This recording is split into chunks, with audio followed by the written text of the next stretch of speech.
पग पर है संग तुम्हारे। अन्नदाता लहू किसानों का बन के पसीना सींचता है धरती का सीना। मेहनत का तेरी हक दिलवाने, नई तकनीक नई खोज बताने। पशुधन को गुणवान बनाना, पौध सुरक्षा को सिखलाना, खेती के सब गुर समझाने, भारत का सरताज बनाने। आठों पहर है संग तुम्हारे। अन्नदाता अन्नदाता।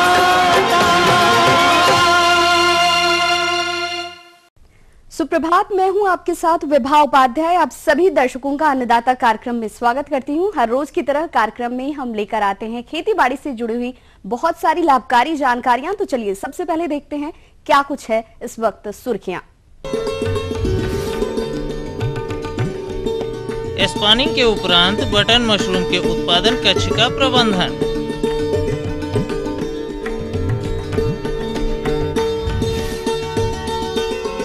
लीची बागों में लगने वाले कीट एवं उनका नियंत्रण।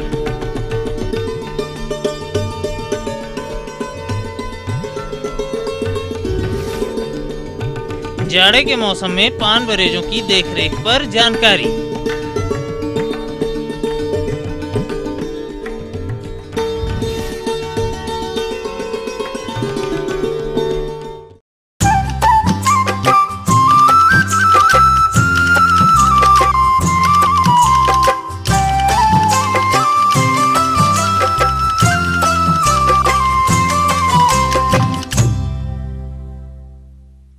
भूमि विहीन खेती के नाम से मशहूर मशरूम उत्पादन यूनिट प्रदेश में बहुत से किसानों ने लगा रखी होगी। अब इसमें बहुत ही सावधानी पूर्वक देखभाल करनी होगी, तब जाकर मशरूम की अच्छी फसल प्राप्त होगी। और इसलिए मशरूम उत्पादन कक्ष की देख रेख संबंधित जानकारी हेतु देखिए ये प्रस्तुति। कृषि में बढ़ते जोखिम के कारण प्रदेश के किसान भाइयों ने विभिन्न कृषि सह व्यवसायों की तरफ रुख किया है, जिसमें मशरूम के उत्पादन से जुड़ने वाले किसानों की संख्या काफी बढ़ रही है। लेकिन मशरूम उत्पादक किसान भाई मशरूम स्पॉनिंग के बाद तकनीकी जानकारियों एवं प्रबंधन संबंधी लापरवाहियों के कारण वो लाभ नहीं ले पाते जो कि मिलना चाहिए। तो स्पॉनिंग के उपरांत मशरूम कक्ष में क्या क्या देखरेख एवं प्रबंधन करें जिससे अधिक लाभ लिया जा सके, इसकी सही जानकारी दे रहे हैं सहारनपुर निवासी मशरूम उत्पादक सतवीर सिंह। किसान भाइयों, यहाँ पे हम पिछले कई सालों से मशरूम की खेती कर रहे हैं। इसका एक सिस्टम है, एक सिस्टम के तहत ये खेती की जाती है। हम कंपोस्ट लाते हैं, बना फैक्ट्री से लाते हैं। जब हम कंपोस्ट रखते हैं तो उसका टेम्परेचर हमारा जो है लगभग 25-26 डिग्री होना चाहिए। कंपोस्ट लाने के 13 दिन बाद हम केसिंग करते हैं। अगले एक दिन तक हम उसकी सिंचाई नहीं करते, यानी कि तीसरे दिन जाकर हम फिर उसको देखते हैं। अगर पानी कम हो गया, नमी कम होगी तो दोबारा से फिर सिंचाई करते हैं। उसके बाद धीरे धीरे वो बाहर निकलने आते हैं, हल्के हल्के से सफ़ेद जिसको पिन हेड बोलते हैं, यानी कि पिन की तरह के होते हैं, जैसे आलपिन होते हैं, और उस पर छोटे छोटे से ऊपर टोपी होती है। वह निकलनी बाहर शुरू होती हैं और हवा के संपर्क में आने के बाद में मशरूम में कन्वर्ट हो जाती हैं, यानी कि तब्दील हो जाती हैं। तो वो 7 से 8 दिन बाद, यानी कि केसिंग होने से लगभग 13-14 दिन के बाद में मशरूम बन जाती है और उसको फिर तोड़ के हम बाजार भेजने लायक हो जाती है। जिस टाइम वो पिन हेड बाहर आने, उस कमरे का टेम्परेचर लगभग 18, 16 या 14 इतने कुछ भी हो सकता है, लेकिन 12 से कम नहीं होना चाहिए। पानी हर जो है रोज़ लगेगा वैसे तो, लेकिन जब मशरूम ज़्यादा आ जाएगी तो पानी ज़्यादा लगेगा। अगर मशरूम कम आई हुई है तो पानी कम लगेगा, क्योंकि मशरूम भी वाष्पीकरण होता है, मशरूम के द्वारा भी पानी को उड़ाती है हवा में। इसलिए जो है उसमें जब भी मशरूम ज़्यादा आए तो पानी की सिंचाई रोज़ भी करनी पड़ सकती है और रोज़ 2 बार भी करनी पड़ सकती है। वो पानी हल्का भी इतना जितनी हमारी केसिंग मिट्टी है, उस केसिंग मिट्टी के भिगोनी है केवल, और भिगोनी शुरू में है, उसके बाद में उसके आधा हिस्सा भिगोना है, यानी निचला हिस्सा में भिगोने की ज़रूरत नहीं, अपने आप ही पानी नीचे चला जाएगा। या फिर क्या होता है कि पानी कई बार ज़्यादा लग जाता है, अगर पानी ज़्यादा लग गया तो वे जो छोटे पीस हैं वे मर जाएंगे, गल जाएंगे, पीले हो जाएंगे, और उनको फिर अगर हम उनको नहीं हटाते हैं तो ग्रीन मोल्ड की यानी कि हरी फफूंदी की संभावना बढ़ जाती है, और हरी फफूंदी खूब आ जाती है और वो आसपास के सभी पौधों को अपने चपेट में ले लेती है और धीरे धीरे उस बैड को या बैग को ख़त्म कर देती है। इसलिए उसकी सफाई ही ज़रूरी है। इसमें सबसे पहला काम मशरूम में सफाई है। क्या है, इसमें कुछ बीमारियां लगती हैं जो गर्मी से भी लगती हैं, जो बहुत ज़्यादा गर्मी हो जाती है, टेम्परेचर बढ़ जाता है, तो उससे विशेष रूप से जो एक बीमारी होती है उसको बोलते हैं ग्रीन मोल्ड यानी कि हरी फफूंदी।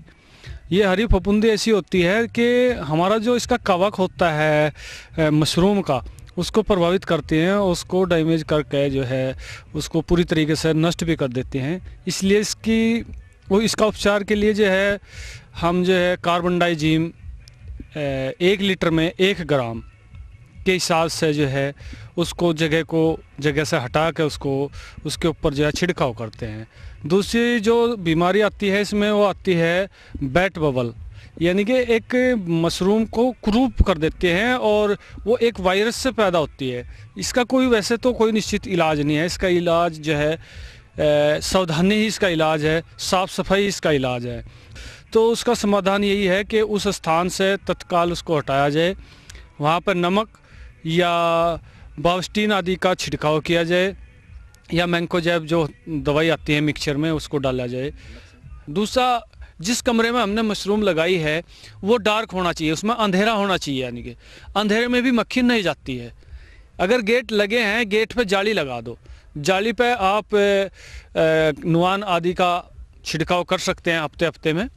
उससे क्या है कि कोई भी मक्खी उस पर नहीं बैठेगी, और अगर मक्खी नहीं बैठेगी तो मक्खी अंदर भी नहीं जाएगी, और अंदर नहीं जाएगी तो लेटरिन नहीं करेगी, कीड़ा नहीं बनेगा, और कीड़ा नहीं बनेगा तो मशरूम स्वस्थ रहेगी। अच्छा, रही बात तुड़ाई की, जब भी मशरूम जो है लगभग 20 ग्राम से 50 ग्राम के बीच में हो जाए, जो छोटे पीस हैं उनको छोड़ देते हैं, अगले दिन वो बड़े हो जाते हैं।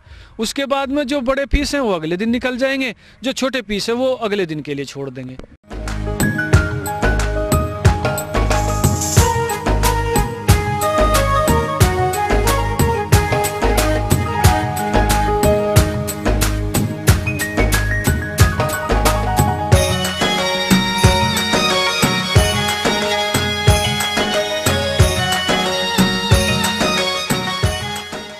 आने वाले वर्ष में लीची की अच्छी फसल आने का अनुमान बहुत से बागवानों ने लगा रखा होगा, लेकिन आपकी सारी उम्मीदें धूमिल हो सकती हैं अगर लीची बागों में कीटों का भयंकर प्रकोप हो जाए। इसलिए बेखबर मत रहिए और इसी समय से लीची बागों में कीट प्रबंधन अपनाइए। परंतु कैसे, देखिए इस अंश में। अपने प्रदेश के तराई क्षेत्र के जनपदों में लीची की व्यावसायिक बागवानी बड़े पैमाने पर की जाती है और यह फल वर्ष के मई माह में किसानों को अच्छी नगद आमदनी देता है। तो लीची उत्पादक किसान भाइयों, आगामी वर्ष में लीची से अच्छा उत्पादन लेने हेतु आपको अभी से कुछ प्रबंधन कार्यों, विशेषकर इसमें लगने वाले कीटों से वृक्ष को बचाना होगा। अतः दिसंबर माह में लीची बागों में कीट नियंत्रण की किन किन प्रक्रियाओं को अपनाना होगा, इसकी जानकारी दे रही हैं गोविंद बल्लभ पंत कृषि एवं प्रौद्योगिक विश्वविद्यालय पंतनगर की वैज्ञानिका डॉक्टर पूनम श्रीवास्तव। तो अगर हम पेड़ पौधों से बहुत अच्छी उम्मीद करते हैं, बहुत अच्छी पैदावार चाहते हैं, तो हमें उनकी देखरेख भी उसी हिसाब से करनी होगी। अब इस समय थोड़ी थोड़ी ठंड शुरू हो रही है, तो इस समय आपको सबसे पहले काम तो ये करना है कि अपने बाग में अच्छे से साफ़ सफाई करा दें।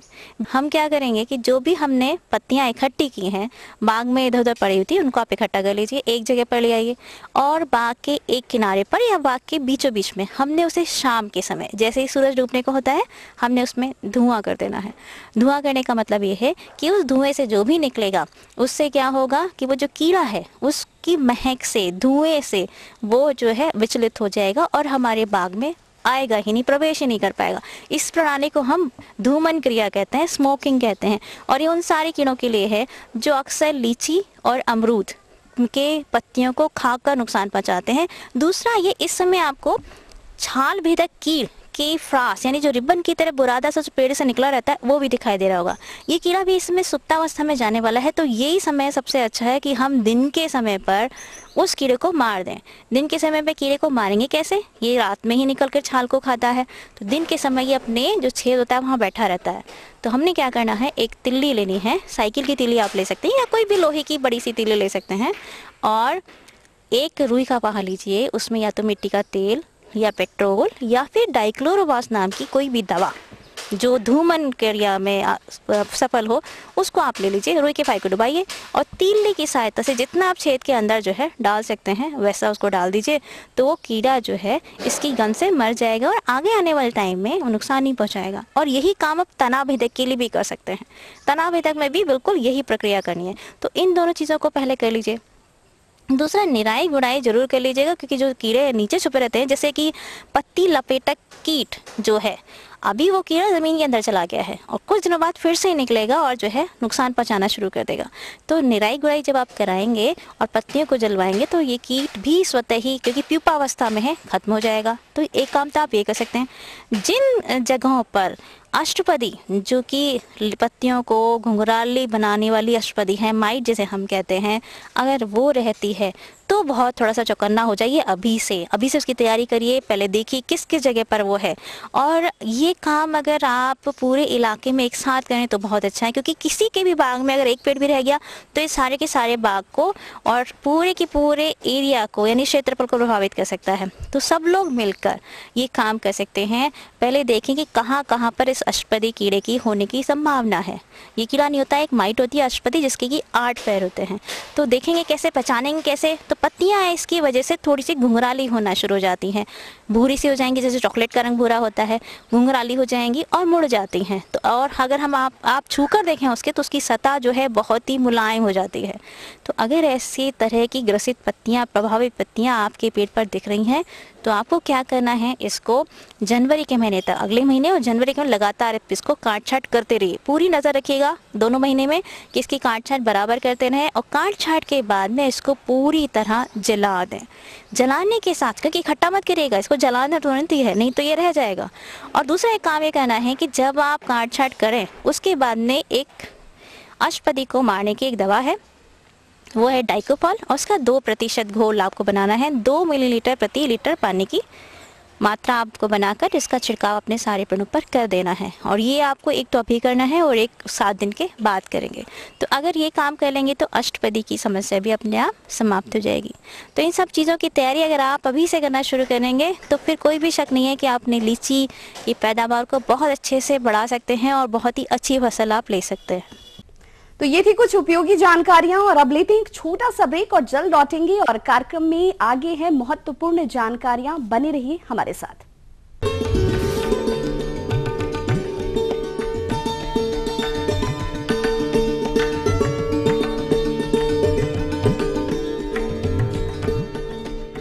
ग्रोमोर 20-20-013 कॉम्प्लेक्स खाद खेतों को प्राप्त होती है उपजाऊ मिट्टी और आपको मिलती है अच्छी उपज, सभी फसलों के लिए उपयोगी। तरक्की की तस्वीर हमारी राजधानी, आते हैं यहाँ लाखों हर रोज, करते हैं समाधानों की खोज। सूबे के विकास के यहाँ होते हैं अहम फैसले, यहाँ के फैशन की चकाचौंध, लग्जरी लाइफस्टाइल के जलवे, होती है जिस पर सबकी नजर। राजधानी की हर छोटी बड़ी खबर पर, राजधानी से सोमवार से गुरुवार रात 8 बजे।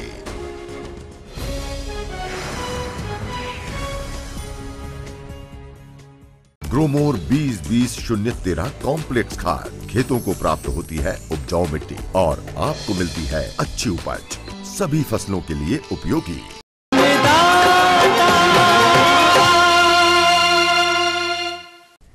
ब्रेक के बाद एक बार फिर से आप सभी दर्शकों का अन्नदाता कार्यक्रम में स्वागत है। बढ़ते हैं अगली प्रस्तुति की ओर।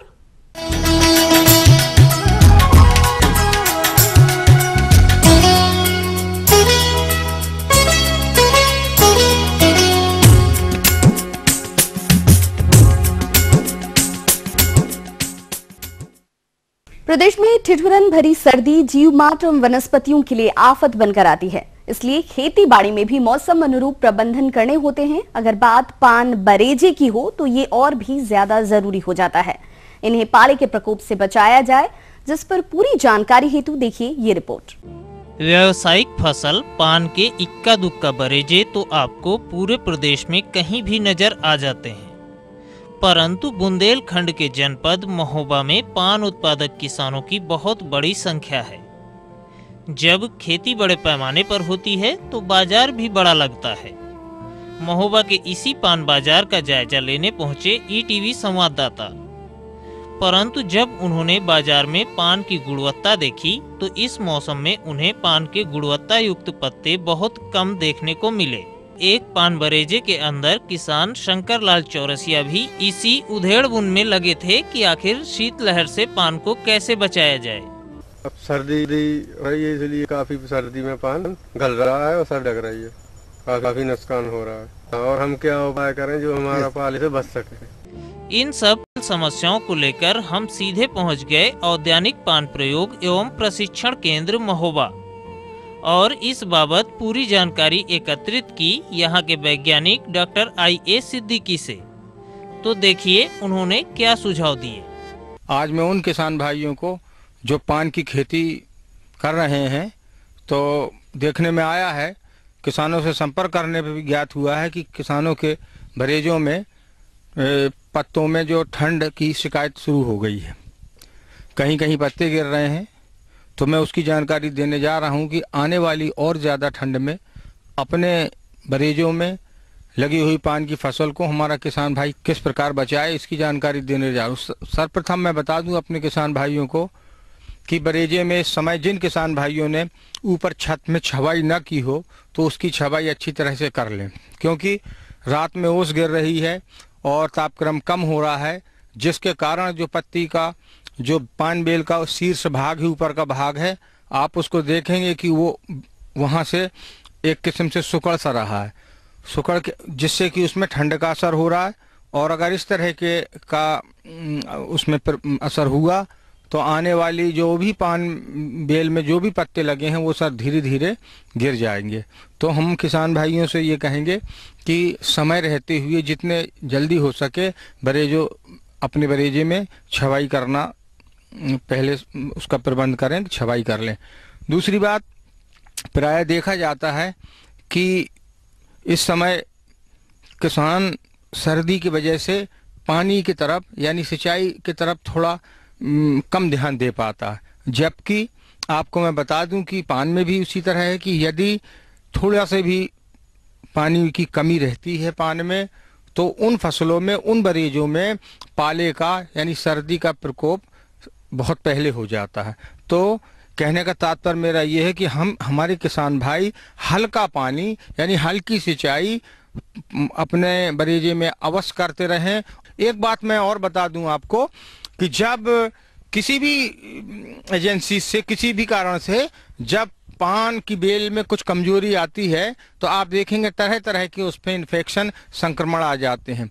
जैसे अगर ठंड से पान बेल थोड़ी सी भी कमजोर हो गई तो आप देखेंगे पान बेल कुछ शिथिल पड़ जाएगी, उसके पत्ते नीचे की तरफ झुक जाएंगे और इस तरह की बेल में तरह तरह के फफूंदी जनित रोग और बैक्टीरियल रोग, जीवाणु जनित रोग, फफूंदी जनित रोग तुरंत आ जाते हैं। तो इन सब से आवश्यक है कि आप पाले का तो ध्यान रखें, साथ में नियमित रूप से पान बरेजे में आप फफूंदी जनित रोगों के लिए एक दवा आती है कॉपर ऑक्सीक्लोराइड, माह में एक बार, भले ही आपके पान पत्तियों में रोग ना हो फिर भी आपको माह में एक बार 3 ग्राम प्रति लीटर की दर से छिड़काव करना है। दूसरा, अगर बैक्टीरियल डिजीज आती है, जीवाणु जनित रोग आते हैं जिसको हमारे किसान भाई नाकट के नाम से जानते हैं, बीधा भी कहते हैं, काली गांठ कहते हैं, अगर इस तरह के रोग आना शुरू हो जाते हैं तो उसके लिए भी आवश्यक है कि एक दवा आती है एंटीबायोटिक, कोई भी दवा ले सकते हैं आप, स्ट्रेप्टोसाइक्लिन ले सकते हैं, स्ट्रेप्टोमाइसिन ले सकते हैं। इस 6 ग्राम दवा को 30 लीटर पानी में घोलकर इसका भी माह में अगर एक आप नियमित अंतराल पे अगर छिड़काव करते रहेंगे तो आप देखेंगे कि आप अपनी फसल को, अगर ठंड से थोड़ा बहुत नुकसान भी होता है तो अन्य रोग पान बेल कमजोर होने पर अन्य रोग आपकी फसल पे नहीं आ पाएंगे।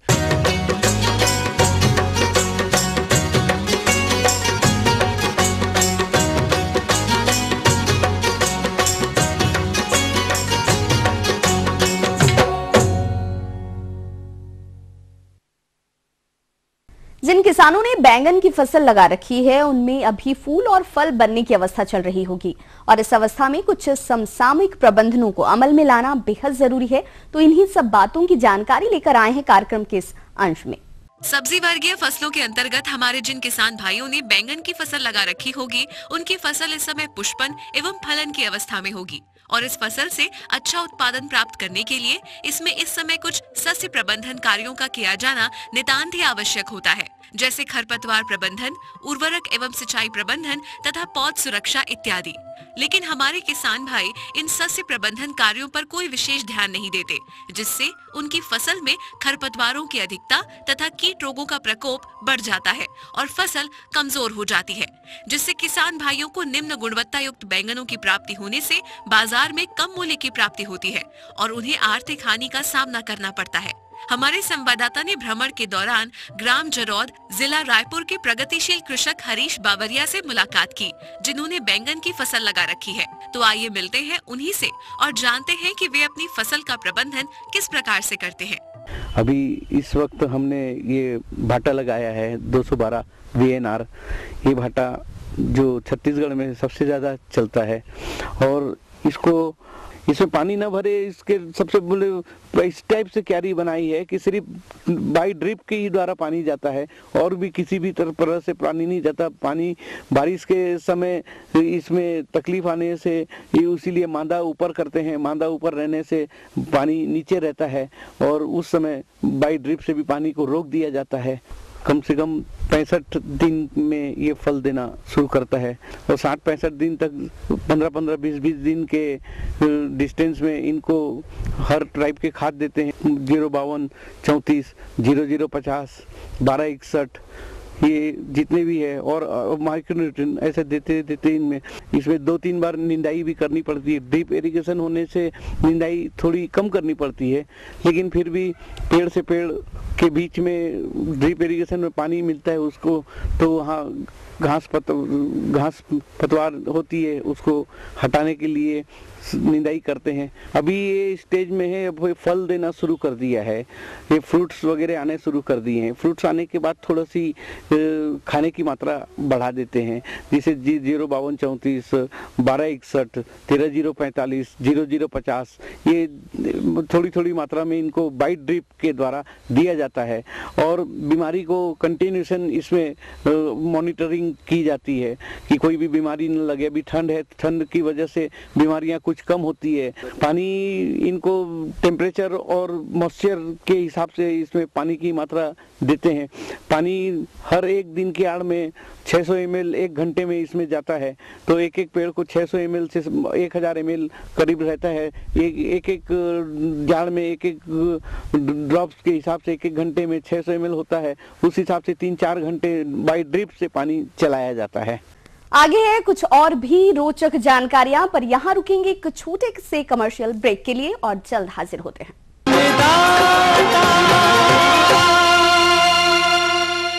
ग्रोमोर 20-20-013 कॉम्प्लेक्स खाद खेतों को प्राप्त होती है उपजाऊ मिट्टी और आपको मिलती है अच्छी उपज, सभी फसलों के लिए उपयोगी। BBC दुनिया को है जिस पर भरोसा। ग्लोबल इंडिया जोड़े आपको पूरी दुनिया से आपकी अपनी भाषा में। ETV के दर्शकों के लिए BBC के मंजे हुए रिपोर्टर ग्लोब के हर सिरे से लाएंगे जिंदगी का सच। स्क्रीन पर उभरेगी बनते बदलते भारत की पूरी तस्वीर। संसार भर के सारे समाचार मैं नेहा भटनागर लेकर आऊंगी BBC ग्लोबल इंडिया हर शुक्रवार शाम ETV पर। महसूस करें खबरों की धड़कन।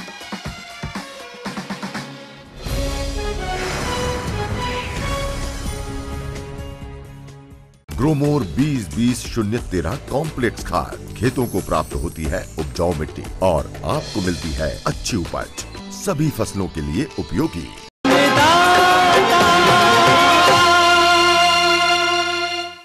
ब्रेक के बाद आप सभी दर्शकों का एक बार फिर से स्वागत है। चलिए अब रुख करते हैं अगली कड़ी की ओर।